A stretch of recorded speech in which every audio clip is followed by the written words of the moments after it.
susunod na programa ay rated PG. Ito ay nangangailangan ng patnubay at gabay ng magulang para sa mga batang manonood.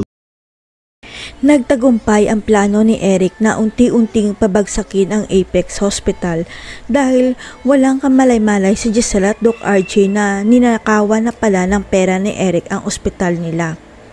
Ito ang dahilan kaya biglaan ang pag-resign ni Eric sa Apex dahil malaki na ang ninakaw niya kaya dapat na siyang bumalik sa Amerika para asikasuhin ang mga negosyo niya.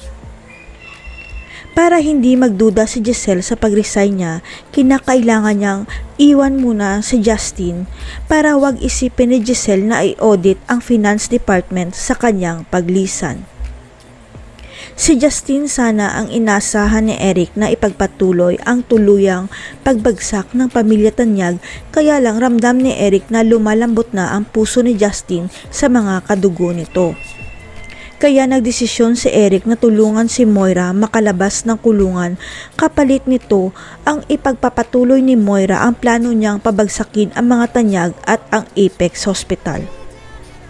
Dahil sa abogado ni Eric napadali ang paglaya ni Moira at walang kaalam-alam si Zoe at Justin na binibigyan ng pera ni Eric si Moira dahil wala na itong sariling pera. Ang hindi alam ni Eric, pinaimbestigahan pala siya ni Doc RJ dahil pinagdududahan nito ang biglang pag-resign ni Eric sa Apex at kutob niya na may ginawang hindi maganda si Eric. Hanggang sa lumabas ang resulta ng investigasyon at ayon sa mga ebidensya, si Eric ang nagbigay ng magaling na abogado kay Moira kaya ito nakalaya pansamantala. Kaya magtataka si Doc RJ kung bakit tinutulungan ni Eric si Moira dahil ang alam niya galit si Eric kay Moira kaya tumulong siya para mahuli ang star witness na si Dax. Kaya hindi na nagpaligoy-ligoy pa ang investigador at ipinakita kay Doc RJ ang pruweba kung bakit tinutulungan ni Eric si Moira dahil siya pala ang tunay na ama ni Zoe. Kaya hindi na nag-aksaya ng oras si Doc RJ at sinabi niya lahat kay Giselle ang natuklasan niya at gumuho ang kanilang mundo dahil matagal na pala silang niloloko ni Eric at Moira.